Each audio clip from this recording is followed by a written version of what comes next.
Saludos mi gente, bienvenidos al primer episodio de Radio Independencia, un podcast de política y derecho desde el independentismo boricua. Mi nombre es Andrés González, me acompaña la compañera Adriana Gutiérrez Colón. Saludos a todos y a todas. ¿De qué se trata Radio Independencia? Pues en este podcast vamos a estar discutiendo temas de política y, como les dije, derecho y lo que se nos ocurra de lo que el acontecimiento diario en Puerto Rico desde una perspectiva independentista. Entendemos que existe un vacío de este tipo de análisis en los medios tradicionales de Puerto Rico y un poco en conversaciones con Adriana pues decidimos crear nuestro propio foro para discutir los temas importantes desde nuestra línea política. A la vez podríamos educar sobre historia del estado actual del independentismo en Puerto Rico. Entonces el programa básicamente va a consistir de una serie de entrevistas de figuras, algunas destacadas prominentes del independentismo boricua y en otras o personas que están haciendo cosas bien nítidas de justicia social en sus comunidades y que quizás no son tan conocidas en el país. Sin más preámbulos, ahora queremos comenzar nuestro primer episodio, esperamos que lo disfruten mucho.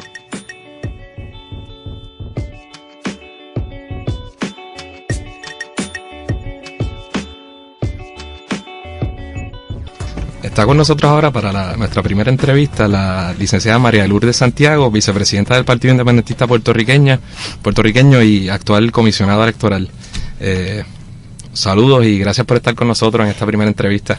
Muchos saludos a ustedes y enhorabuena por este proyecto, que tenga mucho éxito, que los escuche mucha gente. Gracias. Muchas gracias.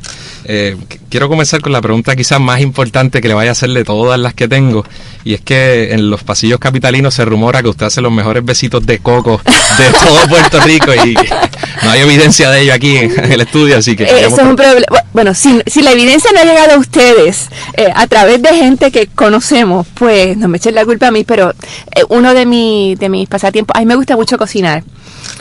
No es que tenga un gran talento para cocinar, pero es como dice Fernando Martín: el que sabe leer, sabe cocinar. Entonces, si uno puede seguir los 5 pasos de una receta, el resultado son, en efecto, unos besitos de coco espectaculares. Pues que la persona a quien se refiere nos dijo expresamente que tenía unos besitos de coco de María Lourdes Santiago, pero que no nos iba a dar ni una. Así. Pues estoy en deuda con ustedes. Sí, pues primero nos gustaría comenzar un poco con su desarrollo, su infancia y luego su desarrollo político. María Lourdes, un poco le voy a decir María Lourdes si no hay problema. No, mi preocupación es cuando la gente de tu edad me trata de usted, entonces, o sea, es casi como la primera vez que a Denis Márquez le dijeron don, que fue en una cancha. Estaba jugando baloncesto en la urbanización y alguien le dijo, pásale la bola al don, y desde entonces Denis está traumatizada y yo estoy a ese nivel contigo, no puede ser. Voy a tratar, a mí me pasa, acabo de cumplir 30 y a veces cuando me dicen señor duele. Pero bueno, un poco, María Lourdes, ¿vienes de una familia independentista? Para nada. Mis papás son la estaca de amarrar los populares en Adjunta y yo de chiquita declamaba poemas de Muñoz Marín y esas cosas, y me llevaban a los mítines del Partido Popular y... Eso tiene que ser primicia o la gente sabe. No, es un hecho más o menos conocido, pero lo superamos mi hermana y yo, que las dos somos pipiolas desde que tenemos uso de razón. Eso pasa, mi mamá, a quien amo y adoro también, ella por lo menos era popular, ahora dice que aprendió, así que... Pues yo afortunadamente tengo el privilegio de nacer de una madre y un padre independentistas. Eso es fácil. Entonces. Pues, mira, papi y mami, yo creo que el más grande gesto de amor que han hecho por mí es cuando, desde mi primera candidatura al Senado, papi buscaba papeletas modelo legislativas. Entonces hacía una cruz bien grande debajo de la pava y una cruz al lado de mi nombre, y llenaba mucha esta papeleta y se la enseñaba a los amigos para que aprendieran a votar mixtos. Así que así más o menos funciona la cosa en casa. Te podrás imaginar que, pues, cuando hablamos de políticas, para hablar mal de los PNP. Nos mencionaste que tu hermana también es independentista. ¿Cuántos hermanos tú tienes? Yo tengo una sola hermana, Carmen, es 5 años mayor que yo y actualmente es la legisladora municipal de San Juan. Okay. Y entonces, ¿cuándo te volviste independentista? ¿En qué momento entendiste que ese era el camino para ti? Es que mira qué cosa, papi y mami, que son tan populares, nos criaron, yo creo que para ser independentistas, porque con los valores más asociados al independentismo, ¿no? El amor a la patria, el aprecio al esfuerzo, al trabajo. Lo que pasa es que mis papás vienen de una familia bien pobre, o sea, pobre. Y a papi y a mami, a los dos los crió su mamá en tiempos en que no había ni pensión alimentaria ni nada de esto. O sea, mis abuelos no fueron los mejores proveedores del mundo. Y fueron los primeros en su familia en ir a universidad. Y para ellos todo eso se lo deben a Muñoz Marín. Claro, nos puso zapatos, sí. nos puso la chancleta Sí, y los zapatos. Sí. Es esa idea. Entonces, pues uno no puede culpar a la gente que por agradecimiento sigue girando contra el mismo cheque de la gratitud por mucho tiempo. Seguro. ¿Y de dónde eres, María de Lourdes? Yo soy de Pueblo? Adjuntas, la ciudad del gigante dormido, recientemente coronada campeona Liga Puertorriqueña de Voleibol. Que en Adjuntas eso es algo bien importante. Cuando yo era chiquita, pues el voleibol era como que... Ustedes son muy jóvenes, pero déjenme explicarles. Hubo un tiempo en que no había internet, que ni siquiera había cable. Sí, no había Facebook ni No había- Twitter. Y la gente hacía cosas en comunidad. La gente iba al cine de Víctor, en el caso de Adjunta, donde si uno hacía mucho ruido, Víctor pasaba por los pasillos, mandaba a callar a la gente, sacaba al que estuviera molestando mucho y prendía las luces y la cosa no mejoraba. Y además íbamos a los juegos de voleibol. Así que el hecho de que ahora se esté retomando el voleibol en Adjuntas es como que algo realmente grande. ¿En qué escuelas estudiaste? ¿Estudiaste en escuela pública, en sistema público o privado? Mira, cuando yo llegué a San Juan, a Río Piedras, o sea, que todo el mundo viene del colegio este, yo decía que yo venía de nuestro señor Rafael Aparicio Jiménez, que era un boarding school en la montaña, y la gente me lo creía. Pero son escuela pública, que son las escuelas que vengan juntas. Toda la vida, desde kinder hasta que me gradué de Derecho, estudié en el sistema público. Pues ahora queríamos pasar un poco a tus años universitarios. Para muchos de nosotros como independentistas, la Universidad de Puerto Rico, particularmente Río Piedra, un poco en mi caso, en la de Diana también. Los tres estudiamos en la UPI, ¿no? Sí, somos gallitos y jerezanas, pues marcan un momento importante en nuestro desarrollo político. Y personal. Y personal también. Y queremos preguntarte, ¿en qué año ingresas a la universidad? Entré en el 86. El año que yo nací. ¿Viste? Por eso Sí, tratan a uno de ustedes. ¿Y en tu bachillerato en qué lo hiciste?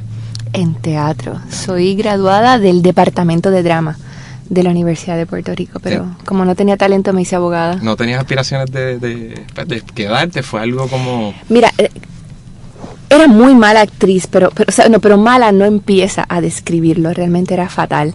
Mi interés era dedicarme a la crítica o al estudio de la historia del teatro, pero qué sé yo, por cosas de la vida me quedé aquí y entré a la escuela de Derecho básicamente porque estaba ahí. O sea, no es que yo quería ser abogada, era como que está ahí, puedo entrar. Sí, esa era otra pregunta que teníamos de tu tiempo en la escuela de Derecho, porque me interesa saber si en algún momento pensaste ejercer la abogacía o si ya creías que la ruta política era más para ti. No, mira, yo empecé, mi primer trabajo fue como oficial jurídico en el tribunal de lo que entonces era el circuito de apelaciones, con una persona que yo admiro tanto, el juez Jorge Segarra. Nosotros lo que veíamos éramos revisiones de casos administrativos, porque había una controversia política sobre el tribunal y un poco le daban lo que nadie quería, ¿verdad? Okay. Y yo aprendí tanto del juez Segarra que el caso, por pequeño que fuera, era causa de sufrimiento, de angustia. Todo lo decidíamos como si de nosotros dependiera que el sol saliera mañana. Para mí fue una experiencia importante. Pero después de eso empecé a trabajar en la práctica privada y ahí fue que me di cuenta de que eso no era lo que yo quería hacer. Y ahí empecé a trabajar entonces con el partido en la oficina de Víctor García San Inocencio. ¿Y durante tus años en la universidad militaste oficialmente en algún grupo estudiantil? No, era funcionaria de colegio en Adjuntas, para horror de mis papás, que te podrás imaginar, en un pueblo en el que todo el mundo se conoce. Mira, la nena de Tito. O sea, que ya trabajaba son funcionarios del PIB. Era funcionaria de colegio. Sí, antes de entrar a... Sí. Okay. Sí, ese fue mi primer trabajo cuando me reclutó el Papo Mazol, que es el líder del PIB en Adjuntas. Y eso sí que para mis papás fue bien fuerte. Eso queremos saber, ¿cómo llegaste al PIB? ¿Cómo ingresaste al PIB?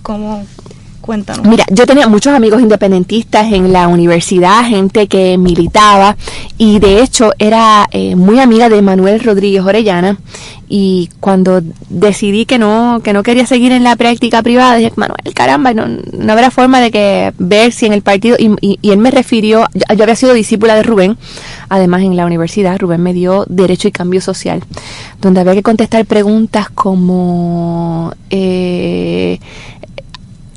había algo que tenía que ver con el general en su laberinto. Yo no sé cómo eso entró en un examen de la Escuela de Derecho, pero así era Rubén. Me identifico porque no solo mi primer trabajo después de graduado fue como oficial jurídico también, y durante mis años de Derecho cogí 2 clases con Rubén y hablábamos de diversos temas. Era un enfoque instructivo y particular, digamos, de Derecho Internacional Público, mucho más abarcador que, ¿verdad?, del que utilizaban quizás otros profesores, pero muy importante, en mi opinión. Sí, en ninguna otra clase de Derecho se lee a Pablo Neruda. Yo al PAN no le pido que me explique, sino que no me falte cada día de mi vida. Pero empecé a trabajar así, me entrevisté con Víctor García, empecé a trabajar, y ese momento coincidió con, caramba, algo que yo creo que no se ha vuelto a dar en la política puertorriqueña. Para el 1998, que para ustedes todavía es una época remota, en Puerto Rico... Con ocasión del señalamiento del centenario de la invasión y con la celebración de un plebiscito, se abrieron muchos espacios de discusión política, pero había programas de radio, programas de televisión. Entonces, mira, a mí la gente me dice que si se me hizo difícil hacerme espacio en un partido de hombres, el problema no era el partido, eran los medios que le decían a uno, no, aquí si no es Rubén Berrío, si no es Fernando Martín, si no es Manuel Rodríguez Orellana, si no es Víctor García, no queremos a nadie. Y se me hizo bien difícil al principio que me aceptaran como panelista en algunos programas, pero realmente había tanto taller que era imposible que los líderes que la gente ya conocía ocuparan esos espacios. Queremos que nos sigas hablando un poco de eso, pero ¿crees que eso ha cambiado, lo de los medios y cómo se trata a la mujer cuando está en la política? Todavía es muy difícil. A la mujer independentista, claro. O sea, porque, ¿verdad? Son 2 elementos que dificultan mucho la entrada a los medios noticiosos, y cuando uno es joven y desconocido, porque también, pues, ¿qué quiere la estación? Quiere alguien que le dé rating, también quiere un estilo de discusión. Hay programas de los que nos han excluido, y la respuesta ha sido cuando decimos, oye, ¿por qué no hay un pipiolo o una pipiola en este programa Popular y PNP? Que es que el estilo de nosotros no es el de la garata que da rating. Pues qué bueno que dices eso, porque yo creo que una de las razones principales por la que Adrián y yo empezamos este podcast es porque en realidad no estábamos viendo en el debate público, mayormente en los medios tradicionales, pero también en otros lugares, una línea política, ¿verdad?, la nuestra, que represente la postura y el independentismo. Y por supuesto, ¿verdad?, que un poco en el caso nuestro, pues la línea política del PIB es con la que he coincidido siempre, pero no hay panel, no veo un panel para empezar, no puedo recordar un solo panel de independentistas actualmente, o que abiertamente utilice esa como el PIB, ¿no?, ese eje o esa postura como eje de organización política. Y por eso decidimos crear este foro para hablar de temas políticos, de derecho y de lo que esté pasando en Puerto Rico de una manera amena, pero siempre desde la perspectiva independentista, que es un poco consono con lo que hace el PIB. Y hace mucha falta discutir temas importantes con sosiego, con calma, porque otro de los problemas de los medios es que cada cual está buscando el soundbite, o sea, ¿dónde están esos 30 segundos jugosos que se puedan repetir, que hagan titular? Y hay muchos temas, sobre todo aquellos para los cuales quizás la gente no tiene la mejor disposición, ¿verdad? Hablar de economía, por ejemplo. A nosotros nos hacen mucho la pregunta de ¿y cómo va a funcionar Puerto Rico independiente? ¿Cuál va a ser el proyecto económico? Eso es bien difícil explicarlo en un turno de 1 minuto, 2, como en los debates. Difícil, pero hay que hacerlo primero, porque yo creo que siempre le sacan eso en cara a uno, y es parte un poco, es algo que yo escucho mucho, pues, ciertamente si mañana somos independentistas, ¿qué hacemos para que no llegue al poder? Pues Carlos Romero Barceló, pues el fundamentalismo que impera tanto en nuestro sistema actual, el mismo Ricky Rosselló, o sea, ¿verdad?, que es un tema que siempre la gente pregunta. Yo creo que la lucha por la descolonización es un bien en sí mismo, si bien no es el único bien político.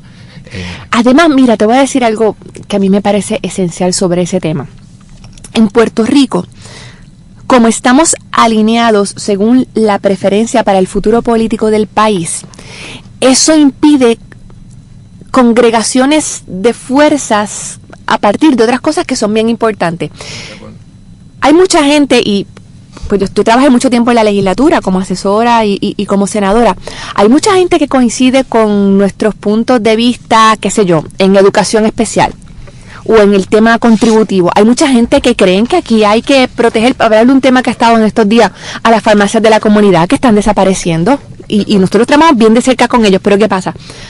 A la hora de la hora, cuando llega el proyecto, por hablar de las farmacias de la comunidad, para limitar el control que tienen sobre ellas las aseguradoras, se rajan todo, se rajan. ¿Por qué?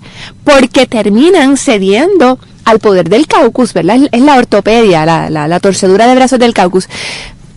Porque piensan en la estadidad o piensan en la perpetuación de la colonia. Pero es gente que en el fondo de su corazón tiene un sentido de solidaridad ahí latente. El día que en Puerto Rico las fuerzas políticas se agrupen como debe ser, bueno, en el lado de acá estamos los que queremos un Estado solidario. Claro, los que creemos en una mejor distribución de la riqueza, los que creemos en el valor de lo público. Y allá están los de la privatización, los entregados, los que le quieren dar todos los poderosos. Ese día cambia el escenario político. Para mí es... poco, qué bueno que traigas este tema, porque de verdad que yo creo que esto es lo que, particularmente desde 2016, a mí me ha dado tan duro, y es el fetiche con obviar el asunto del estatus, socorrer, ¿verdad?, con el pretexto de que hay que, en algunos casos, ¿verdad?, desde la izquierda, pues luchar contra los trabajadores. Es decir, yo voy a adelantar unas preguntas que tenía posteriormente, pero quiero, ¿verdad?, seguir esta línea, y es que ha habido unas corrientes quizá nuevas, o quizás no son nuevas nada y vienen de principios del siglo XX, que quizás están buscando organizarse, por ejemplo, el PPT. Vamos a hacer un partido de izquierda, y entonces nos olvidamos del estatus, y pues ellos tienen que compartir un partido político, o la gente, ¿verdad? Quizás con gente que a lo mejor son gente bien solidaria, o uno coincide con ellos en muchos temas, pero pues, ¿cuál es el fallo? Tendrás que compartir partido con un montón de gente que son unos colonialistas, o que creen que, pues, que el estatus no es un issue, o que creen que son americanos desde el punto de vista nacional. ¿Por qué es un poco, ¿verdad?, esa línea que está llevando? ¿Por qué entonces debemos, todavía es importante luchar por la independencia como eje? Y un poco, ¿verdad?, me gustaría saber. Mira, primero aclarando que en esas organizaciones, en particular en el PPT, hay mucha gente a la que yo aprecio y respeto muchísimo. Y gente bien valiosa, gente que ha dado la cara en luchas importantes. Pero para mí, mira, yo digo que yo soy una independentista visceral. A mí me revienta acá que manden los americanos. O sea, yo soy independentista por eso. Por eso es que es sentido, y no es chauvinismo, no es conservadurismo, ni yo no quiero regalarle el nacionalismo a la derecha, ni a la xenofobia, ni nada. Yo, ¿verdad? Un poco el mundo sigue estando dividido en estados nacionales, y como parte de eso yo creo que nosotros no podemos obviar el hecho de que aquí hay unas instituciones de otro país. Y de hecho, y en estos días precisamente Pat Buchanan escribió algo sobre el tema en los Estados Unidos de la identidad nacional. O sea, así de importante es, pero además de eso, nosotros los independentistas no es que somos suicidas, y no es que queremos envolvernos en la bandera y cantar alborada o así. Es que el desarrollo material de Puerto Rico, dólares y centavos, o albizus, o euro, o la moneda que sea, el desarrollo material depende de que tengamos poderes que la colonia nos niega y que la estadidad nos negaría. Mira, volviendo al tema de las farmacias de la comunidad, que sale un reportaje, han desaparecido 100 en 7 años y van a desaparecer 200 en los próximos años. Oye, pero a nadie no plantean, ni siquiera en ese reportaje, que no podemos proteger a las farmacias de la comunidad porque la Constitución de los Estados Unidos nos impide limitar la entrada de farmacias de afuera. Es tan sencillo como eso. Ese es el caso de Walgreens. O por ejemplo, la cláusula de comercio que limita, ¿verdad?, la disposición constitucional que básicamente dice que los estados, pues, no pueden discriminar entre sí. Pues eso limita la capacidad del desarrollo, ¿verdad?, de Puerto Rico. O mira, y la gente, tú le preguntas a la gente en Fruit y dices, ¿contra qué tú crees? ¿Es mejor que podamos limitar la entrada de las megafarmacias o que no la podamos limitar? Y la gente te dice, caramba, deberíamos tener ese control. Tú le preguntas a la gente, ¿las leyes de cabotaje son buenas o son malas? Todo el mundo es anti-leyes de cabotaje, todo el mundo. Sí. Ok, pues estás contra la ley de cabotaje. Todo el mundo, tú le dices, y el problema de la entrada de productos a Puerto Rico, ¿tú no crees que sería bueno si nosotros los le pudiéramos poner las tarifas que fueran y todo el mundo está de acuerdo con uno. Dice, hay que proteger a la agricultura. Y tú dices, oye, ¿no sería bueno que pudiéramos legislar, qué sé yo, para darle ubicación preferencial a los productos puertorriqueños en los supermercados? Por ley. Tienes que darle un espacio, ¿verdad que sería bueno? Sí, sería bueno, porque la gente nuestra... Oye, 2 más 2 son 4. Claro. Todas esas cosas que tú quieres, que le preguntas a la gente y no hay quien te diga que son malas, todas esas cosas son posibles única y exclusivamente con la independencia, y esas son cosas que representan desarrollo material y prosperidad. Retomando, nos estabas contando que fuiste asesora, ¿de quién fuiste asesora? Yo trabajé con Víctor García y aprendí muchísimo. Después de eso estuve con Manuel Rodríguez Orellana en el momento cuando Rubén se fue a Vieques, al año de desobediencia civil en Vieques. Manuel asumió su escaño en el Senado y ahí estuve trabajando con Manuel, y luego Fernando fue el portavoz en el Senado, me quedé trabajando con Fernando y ya después cambié de oficina, ya fui, entonces ahí entró mi primer cuatrenio como senadora en el año del 2005 al 2008. ¿Y qué nos puedes decir de esa época como senadora? ¿Cómo se sintió? ¿Cómo se siente ser una senadora, una legisladora? Mira, ¿Qué se siente? Para mí, una cosa esencial, sea en las candidaturas, ya en la posición propiamente, la candidatura pasada era de la gobernación, que para mí fue como que el mejor año de mi vida. Yo creo que para mí lo más importante es la conciencia de que uno está allí, uno está como un instrumento de otra gente. O sea, yo desapareceré y en unas ocasiones seré más visible, en otras menos, haré unas cosas más o menos bien, otras quizás no tanto. Pero lo importante en la política, y por eso son importantes los partidos, por eso son importantes las instituciones, porque cada uno de nosotros, lo que ahora es Denis en la Cámara, Juan en el Senado, nosotros somos la voz de mucha gente que cree que este país tiene que cambiar. Y yo, cada uno de esos días que yo estuve en mis 2 cuatrenios en el Senado, cada día que estuve en la candidatura a la gobernación, literalmente, porque yo creo que eso de los ejercicios de gratitud, eso es importante. Uno tiene que recordar las cosas buenas que tiene en la vida, y de las mejores cosas que yo tengo en la vida es el privilegio de representar a hombres y mujeres que son fuera de serie, porque uno pues estar en una posición en la que tiene cierto reconocimiento, pero mira, ser independentista en Adjunta, por amor, ser independentista en Jayuya. En San Juan no está fácil tampoco. Pero sí, supongo que... O sea, lo que te digo, desde la militancia de base, la gente que ha sido candidata en tantas ocasiones, la gente que ha dado... Mira, si para mí, con ayuda y todo, siempre es difícil ese balance de familia y política, te podrás imaginar para, qué sé yo, las mujeres, las compañeras que tenemos en Naranjito, que tenemos un grupo ahí de 3, 4 compañeras que han llevado ese comité durante mucho tiempo. Es complicado, sobre todo para las mujeres. Mencionó algo un poco sobre mencionaste un poco sobre la institucionalidad y la necesidad de los partidos. Es un tema que tenemos varias preguntas sobre eso. Antes de llegar, yo quería hablar un poquito de las elecciones de 2016. Nosotros, y un poco... o sea, para mí, la campaña del 2016 tuya fue muy buena.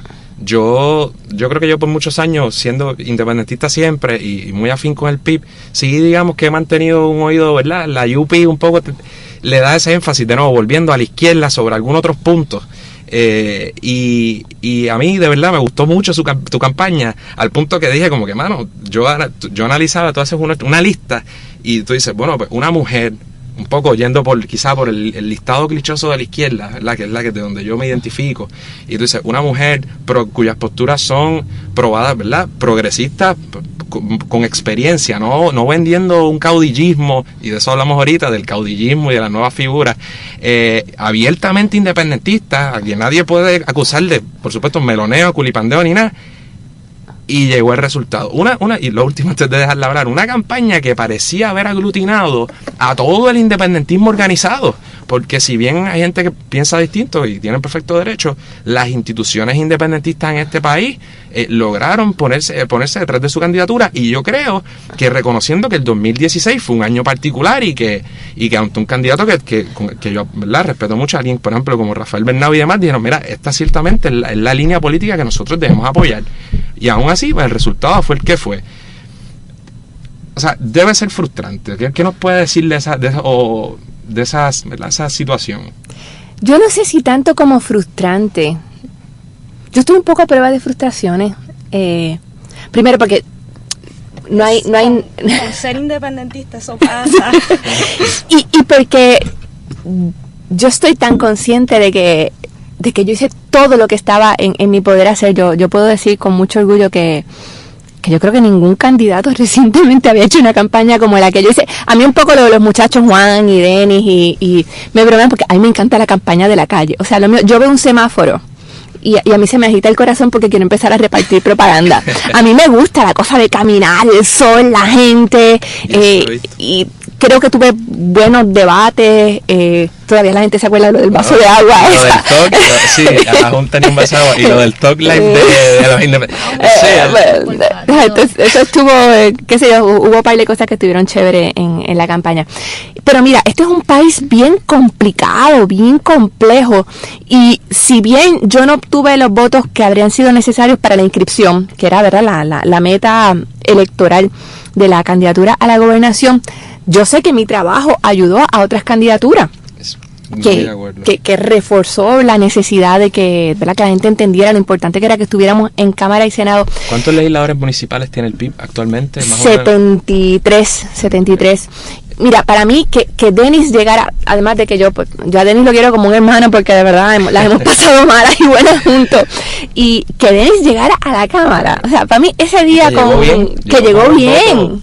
Y con toda la cosa de esa noche de las elecciones, de la tristeza de que uno hubiera querido pues sacar más votos, y uno veía a la gente un poco, pero ya, coño, Denis está en la Cámara. Pues eso, candidatura a la gobernación, pues qué sé yo, la gente me dice, ¿tú hubieras querido tener los votos de Alexandra Lugar? No, yo quería tener los votos de Ricky Rosselló, eso era lo que yo quería. Hablando de las metas que, ¿verdad?, por ejemplo, que nos dijiste que la meta al menos era quedar inscritos como partido.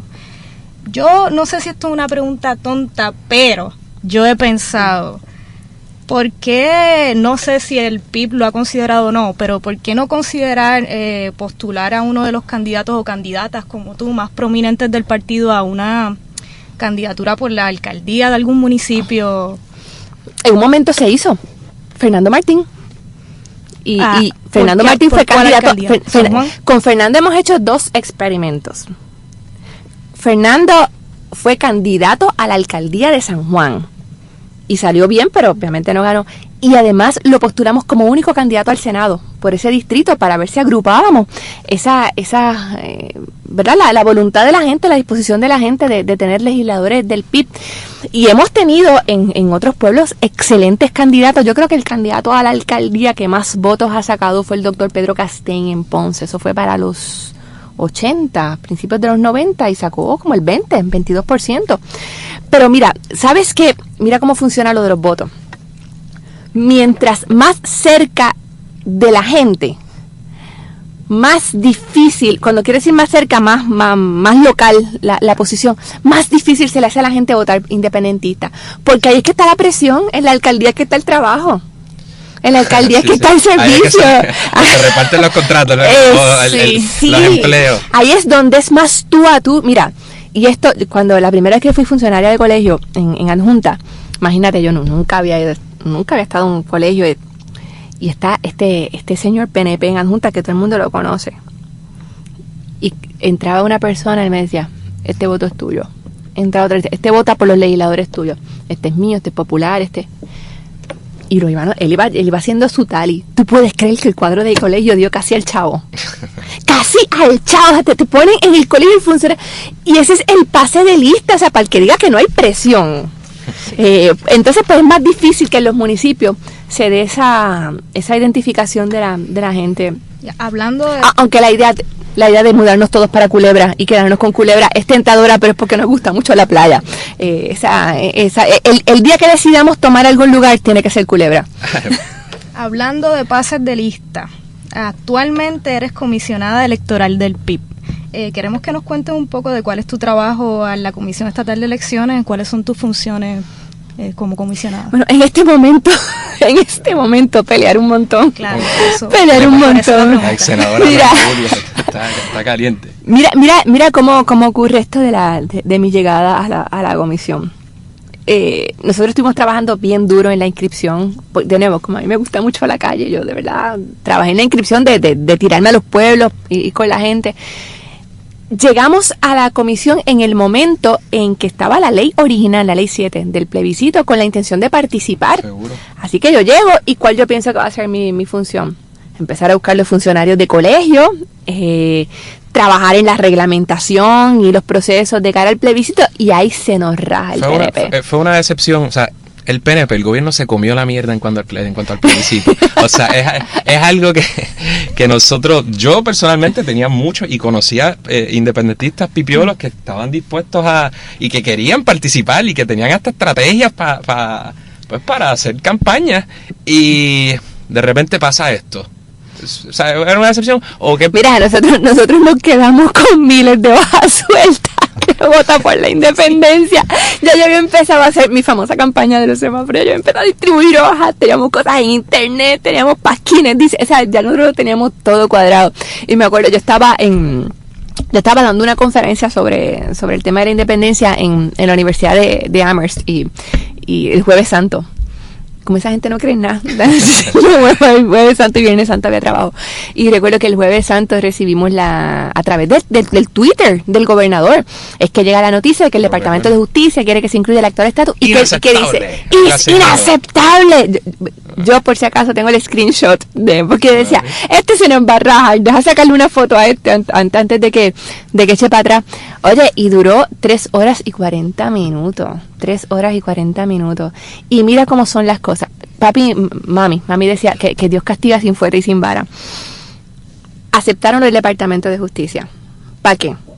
No le dieron el aval al plebiscito, no le dieron los 2.5 millones, fueron solos y ahora me tienen a mí peleando para meterme en el escrutinio y creo que peleando por la transparencia del proceso. Y como una movida política desde el punto de vista del PNP, pensando que yo sé cómo piensan, o sea, ellos lograron que pienso yo, todos los grupos organizados que estaban dispuestos a participar en un proceso, en una consulta descolonizadora, vinculante o no, lo hicieran. Estaba el PIB, que puso sus condiciones para participar, que ellos dijeron que iban a cumplir, no cumplieron. Entonces tenías otros sectores que usualmente, ¿verdad?, no están tan dispuestos, son más escépticos, y estaban ahí. Quien obviamente no quería participar y se fue a buscar a la derecha de la derecha, a buscar expresiones por ahí. El Partido Popular en su gran mayoría, o si no, ¿verdad?, si le queremos dar el beneficio, pues la derecha o el conservadurismo del PPD, que bendito sea Dios. Pero entonces pienso yo que el PNP en eso no fue astuto, porque se dio, entonces incluyeron el ELA como estaba, no participó el PPD de todas formas, y se quedaron sin la soga y sin la cabra, como acaba de decir. O sea que como cuestión de estrategia política me pareció fatal también. Sí, además, mira lo que es la psicología colonizada. Los PNP en eso es que se parecen tanto, los sectores más conservadores del Partido Popular a los PNP, es que no pueden, o sea, el americano les dice algo y es más fuerte que ellos. Pero terminan cediendo. O el PNP está apelando ahora a la ultraderecha. O sea, es justo decir que se han apoderado del fundamentalismo. Mira, yo creo que es como tú decías, yo no sé cómo, aquí tú me ayudas, vamos a algo un poco sexista, pero tú sabes que los nenes se quedaron con la cajita de crayolas de 8. Y no llegaron a la de 64. Pero es como la diferencia entre violeta y magenta. O sea, están por ahí. Dicho como una pipi. ¿Qué es eso? De acuerdo. El PNPPD. Y sí, es el monstruo de 2 cabezas. Y en muchas posturas hay gente en el Partido Popular. Mira, te voy a dar un ejemplo de un tema que yo he trabajado y que me ha costado políticamente, que es el tema de las comunidades LGBT. Cuando aquí nadie defendía abiertamente, o sea, antes de que fuera mainstream, yo estaba en el hemiciclo defendiendo a las comunidades gay. Y me costó, aquí en púlpitos de distintas iglesias, protestantes y católicas, se exhortó a la gente a que no votaran por mí y que votaran por Jorge de Castro Font, porque por el tema gay. Y ahora, en el cuatrienio pasado, cuando se aprueba el proyecto 238, se aprueba completamente mutilado, dando un poquito de protección solamente contra el discrimen en el empleo. Le eliminan toda la demás, o sea que el Partido Popular creó una situación en que certificaron que era la voluntad legislativa que existiera discrimen contra las comunidades LGBT en todo excepto en el empleo. O sea, la gran contribución de los populares al tema fue eso. Certificaron el discrimen. Y cuando yo presenté la propuesta para devolver a ese proyecto, fue Rosana López la que lo menguó. Fue la que empezó. Pero al final terminaron todos. Entonces tú dices, oye, esta es la gente supuestamente liberal. La adopción, el proyecto de adopción por parejas del mismo género nunca tuvo los votos. Nunca. Y no solamente es ese tema, mira, en el tema de la ceniza, porque ahora le caemos encima a los PNP que perdieron esta oportunidad, que mutilaron el proyecto, pero es que el proyecto mío, el 340, estuvo 3 años ante la consideración del Senado Popular. Y lo que hicieron fue una chapucería, un primer proyecto sustitutivo que seguía permitiendo el depósito, después siguieron arrastrando los pies, nos quedamos literalmente hasta el día 31 esperando a que convocaran una extraordinaria para aprobar la medida y no lo hicieron. ¿En qué se diferencian a la hora de la hora? ¿En qué se diferencian de los PNP? El matrimonio gay, que se sabía que el gobierno, que la Corte Suprema estadounidense iba en cierto camino y que eso era una cuestión de tiempo, prefirieron, aunque el Departamento de Justicia decidió no defender esa postura aquí en el caso de Ada Conde, aún así el Partido Popular no legisló y prefirió que mediante una opinión de la Corte Suprema eso se decidiera en Puerto Rico. Así es una cosa... Y mira, y en todos los temas importantes, en el tema contributivo, que yo creo que la gente todavía no comprende lo determinante que es eso en un país. Una de las razones para el deterioro fiscal en Puerto Rico es que aquí las políticas contributivas están diseñadas para castigar al que menos tiene.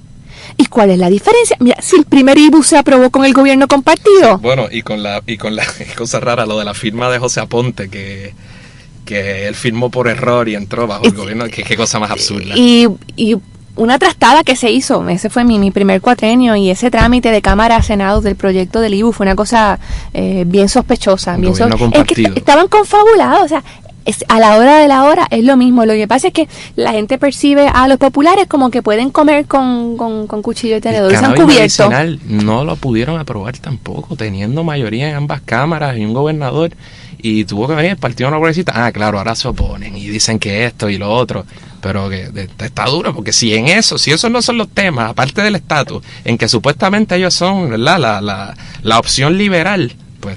Para nada. Terminan exactamente en el mismo sitio los dos. No tenemos duda de que tanto el Partido Popular como los PNP son partidos conservadores, pero ¿y el Partido Independentista cómo lo consideras? ¿Lo consideras conservador? ¿Lo consideras liberal? ¿O en cuanto a la ideología económica del partido, qué piensas? Bueno, si fuéramos a hablar de una etiqueta un poco de moda, podríamos decir progresista. A mí no me gustan mucho las etiquetas. Y el partido ha evolucionado desde la consigna aquella de independencia ahora, socialismo ahora mismo, la socialdemocracia. Y estamos en un momento en que mundialmente es difícil poner etiquetas a las instituciones. En parte porque, bueno, algunos partidos socialdemócratas yo creo que han perdido su norte, ¿verdad? Ha habido cierto desgaste. Y por ejemplo, en España el PSOE, ahora tú tienes un Podemos y esos partidos, sobre todo la izquierda europea, pues quizá quedó tan menguado que para un izquierdista latino, no un marxista-leninista viejo, sino un izquierdista bona fide, pues esos son partidos quedados de derecha. Son gente tibia, se han convertido en gente tibia. Sí. Mira, nosotros en el partido tenemos una historia muy larga de defensas de temas que ahora están, de nuevo, lo que te decía, que ahora es mainstream, pero antes de que aquí se pusiera tan de moda la cuestión ambiental, el PIB estaba en los rescates de playa, en los rescates de terreno, ayudando a las comunidades que luego no reciprocaban con votos, y aún así estábamos ahí. Los movimientos sindicales, el Partido Independentista ha estado defendiendo a la gente que trabaja en este país, aunque nunca nos han reciprocado con votos. La Procuraduría de la Mujer, que ahora es objeto de tanto debate, el proyecto original de una procuraduría salió de un programa de gobierno del Partido Independentista. Y en temas de políticas económicas, el PIB ha sido un partido realmente de avanzada. Y algunas de nuestras medidas, más o menos han sido, ¿verdad? Como el impuesto a la foránea, esa idea nació. Sí, ahora todo el mundo es loco con PIB. Sí, ahora todo el mundo quiere apadrinar el niño. Pero algo que llevan en programas del PIB desde hace 30 años entonces y un tema que a mí me parece esencial, que es el tema de futuro, que es el tema esencial de justicia en un país, el plan de salud de acceso universal. Ese es un tema esencial. Ese es el derecho a la vida de la gente. Hay que esperar a que venga Bernie Sanders para que entonces un montón de gente pues acoja esa postura como algo viable. Entonces gente que nunca la apoyó aquí y que eso era Cuba y eso era revolución, eso era comunismo. La gente quiere socializar la medicina. Incluso gente, con figuras que, por ejemplo, bueno, no es en particular, pero pasa mucho eso. Yo creo que es un síntoma del colonialismo, que cosas que, por ejemplo, sea el PIB o sea, por ejemplo, el viejo PSP, Maribra u otra gente, aquí no se le daba ningún apoyo, pero de repente un poco el fenómeno de Bernie Sanders a mí también me dio duro porque tengo muchos panas y él lleva una línea con la que yo estoy de acuerdo en muchas cosas, pero yo, ¿verdad? Por una cuestión de independentismo aquí no voy a participar en las primarias demócratas, no significa que no vaya a coincidir. Pues entonces ahora de repente él tira una línea política y un montón de gente que aquí eran, olvídate, PNP a rajatabla, ahora creen en eso. Mira qué cosa, que creen en la lucha de los trabajadores. Así es. Y votan por Ricky Rosselló. Pero bueno, volvemos a Rubén y a Pablo Neruda. Yo al PAN no le pido explicaciones, sino que no me falte cada día de la vida. La gente va a llegar al convencimiento sobre el cambio político por distintas vías, y algunas veces a uno se le va a dar un poco de coraje porque uno quisiera, caramba, el mérito es de los míos, nosotros trabajamos por eso. Las cosas van a pasar, Andrés y Adriana, y la gente quizás no se acuerde de nosotros. Yo sí. Pues así es. Lo importante es, mira, a mí sí, francamente, yo en eso, nosotros somos criaturas, todo es un pestañear en el escenario del universo. Yo lo que quiero, a mí no importa si nos lo reconoce o no, pero yo quiero que en este país haya un plan de salud acceso universal, o sea, de quien sea, porque y te insisto en que ese es un tema esencial, porque yo creo que en el tema de la salud se recogen las grandes injusticias. Tú tienes por un lado es el negocio, son las grandes farmacéuticas que en Estados Unidos tienen más cabilderos que congresistas. Es el que la gente aquí tenga que escoger entre hacer compra y comprar la insulina. Es que aquí los planes deciden quién va a un hospital y quién no. Nosotros tenemos experiencias cercanas, compañeros en el partido que han estado al borde de la muerte. Esto no es una cosa figurada, esto no es una cosa dramática, esto no es gente que nosotros queremos, que está a punto de morirse porque los planes no le quieren aprobar el medicamento que necesitan o el procedimiento que su médico quiere. Es que es una injusticia, es algo tan repugnante para mí, o sea, hay varias calderas en el infierno, especialmente calientes, y yo creo que las peores son para los que maltratan a la niña de educación especial, que esa está, pero en high, o sea, esos son grados que no da un termómetro para medirlo. Es un tema que usted le da y la otra, la aseguradora. Y quería hacer con una pregunta, pero eso es un tema de la educación especial al que tú le has dedicado mucho durante tu trayectoria política, me corrige si no es así. Porque de nuevo, es el principio de que el Estado tiene que estar para los más vulnerables, y la gente más vulnerable en Puerto Rico son los nenes chiquitos de educación especial. Y el que aquí se le nieguen servicios, a mí me parece que es una cosa tan espantosa, o sea, habla tan mal de la humanidad. Mira, los países no se miden por el Producto Interno Bruto, por la cantidad de exportaciones, por el ingreso per cápita, ni aún por el índice Gini, no. Los países se miden por la solidaridad que son capaces de desplegar. Y en Puerto Rico tenemos un déficit de solidaridad brutal de parte del Estado, pero es una cosa realmente espantosa, y donde más dramáticamente lo vemos es en el caso de los niños de educación especial. Un poco para que la gente que nos escucha entienda, te voy a dar, yo te advertí, yo empiezo a hablar y no paro. Sí, yo pero parar a María Lourdes. Pero aquí esto, mira, que tú sepas que en Puerto Rico hay niños sordos. Este es el caso de una niña en Orocovis con el que trabajamos todos los años.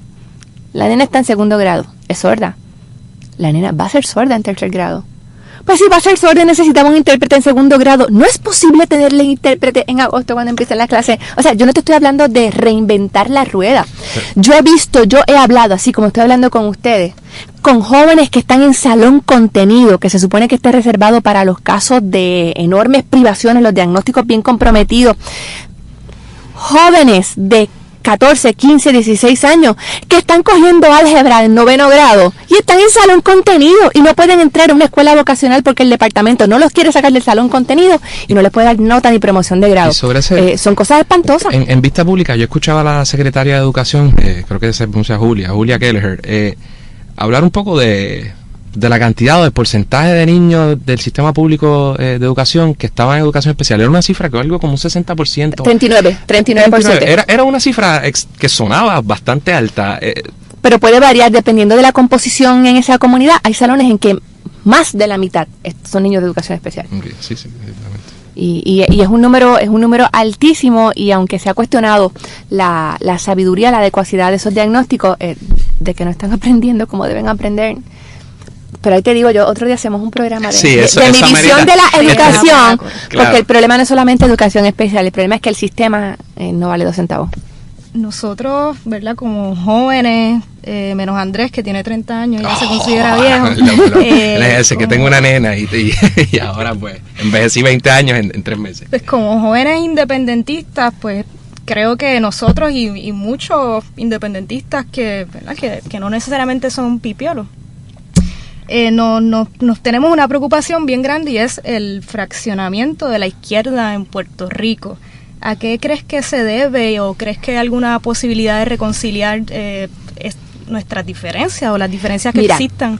Yo siempre recuerdo hace unos cuantos años, en alguna de esas peleas bien escandalosas del PNP, el infamemente recordado Héctor O'Neill le hicieron la pregunta, pero ¿y esto qué significa? Eran algunos de estos escándalos de corrupción y el chisme por la presidencia, la candidatura. Una cosa de esa.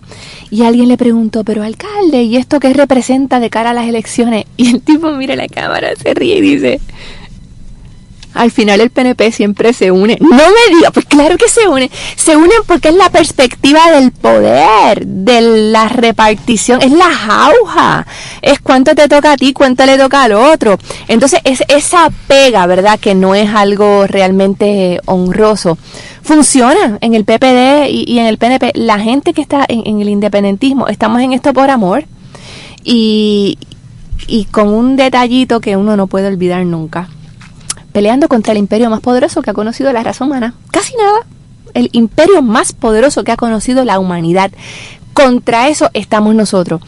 Y ninguno de nosotros puede asegurar que tiene la sartén por el mango, ¿verdad? Y que tenemos la receta para el advenimiento de la independencia, porque desde Betances para acá, gente que vale mucho más que nosotros. Claro.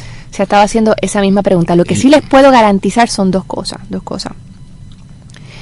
Que nunca el independentismo ha estado tan unido como en estos momentos, y que ese fraccionamiento muchas veces es agigantado por los medios de comunicación, que le encantaría que nosotros no pudiéramos ver a los compañeros del MIN o del Frente Socialista o los del PPT que son independentistas. Seguro. Eso una cosa.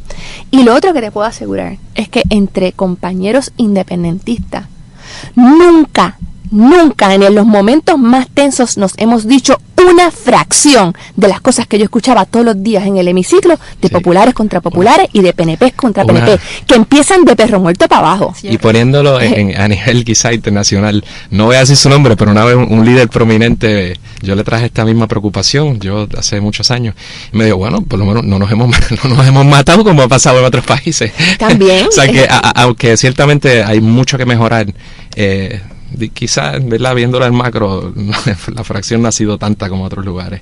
Y ahora, yo sí, para mí eso es un punto bien importante, porque yo siempre tenía esa preocupación y yo quiero que el independentismo crezca. Y yo, como pipiolo que soy, pues sí quiero que crezca a la izquierda, y yo creo que Mano, yo quisiera, ¿verdad?, ver que pudiéramos de cierta forma sanar heridas que vienen de mucho antes y que para nosotros, pues sí, voy a meter a nosotros, Adriana y yo, otra generación, o en su gran mayoría del país, no saben, o no entienden, o creo que todo el mundo tiene su pequeño nicho, cuando el 95% del país no entiende las diferencias y quizás, ¿verdad?, esos problemas, unos mucho más legítimos que otros, que hubo a lo mejor hace 40 años.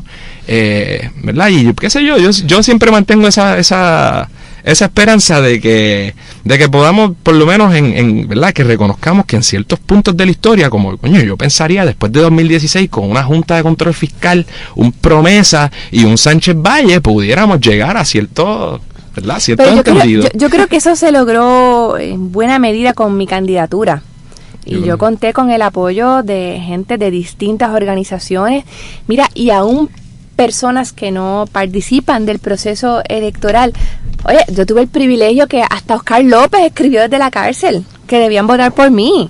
Y Oscar nunca ha pertenecido al PIB. Y nosotros comenzamos desde mucho antes de las elecciones, antes de la campaña, un proceso de conversaciones. Y gente con la que hemos tenido discrepancias de muchos años, nos sentamos y nos dijimos las cosas. Y yo recuerdo que Toby Pesquera del MIC decía, bueno, el problema es que nosotros cargamos muchos muertos. Pues así es. ¿Y qué uno hace si estás cargando esos muertos? Pues los sueltas y se acabó y vas para adelante. Y ese es el estado en el que están ahora mismo las relaciones entre el independentismo, que yo creo que es algo muy saludable por distintas vías, ¿verdad? Hay gente que no cree en la institucionalidad, pero no quiere decir que sean menos independentistas que nosotros y que no los respetamos. No, por supuesto, y hay una línea, ¿verdad?, bien diferente, por ejemplo, entre, o por lo menos yo lo percibo así, de cuando yo escucho a lo que tradicionalmente, por lo menos desde los 90, conocemos como un melón clásico, el voto útil o demás, y una postura, ¿verdad? Si Lolita Lebrón me dice yo no te voy a apoyar o yo no voy a pedir al voto, o Rafael Cáncer Miranda o el mismo Oscar, por unas razones obvias, y yo creo que el independentismo lo entiende. Antes de pasar a los últimos temas, mencionó Oscar, y antes de Adriana tiene varias preguntas ahí, pero la lucha de Oscar fue bien particular, yo creo, porque yo como independentista lo defendía, porque yo creo que en un contexto histórico a Puerto Rico históricamente se le ha dado duro. Y yo creo que ¿verdad?, en un contexto colonial uno tiene derecho a defenderse y a defenderse con ciertos mecanismos. No necesariamente es que el fin justifica los medios, pero hay ciertos fines que justifican algunos medios. Yo creo que la lucha, pues, hubo una convergencia y cada cual lo defendía desde su postura, y eso yo lo respeto y yo creo que es necesario. Pero a veces yo escuchaba argumentos a favor de la excarcelación que rayaban en lo ridículo. O sea, era como que el viejito buena gente que fue militar americano. Un poco, ¿qué cree de eso? ¿Es necesario a veces quitarle lo independentista para enaltecer una figura, ya sea con el Betance emancipador, sí, el Hostos educador, o el Maribra José de Tico, el caballero de las razas? Por eso, o Oscar el viejito, ¿es necesario para que Puerto Rico la coja? ¿O qué hacemos los independentistas? Yo me temo que sí, que para mucha gente sí. Y eso explica, para ponerlo dentro del contexto nuestro, porque a la gente se le hace mucho más fácil votar por una candidatura legislativa que votar por la candidatura a la gobernación. Pues sí, pero a mucha gente todavía le asusta el tema de la independencia. Y ¿qué uno hace con eso? Pues mira, continuar lo que estamos haciendo. A mí me ha tocado ver, ¿verdad?, desde el trabajo legislativo y luego la candidatura a la gobernación, cómo la gente le da un valor distinto, un peso distinto al hecho de que uno sea independentista para una posición o para la otra. Y es así, para mucha gente hay que eliminar la etiqueta del independentismo, pero sí con una diferencia importante. En el caso de Oscar, era para mucha gente hacer digerible su participación en la campaña.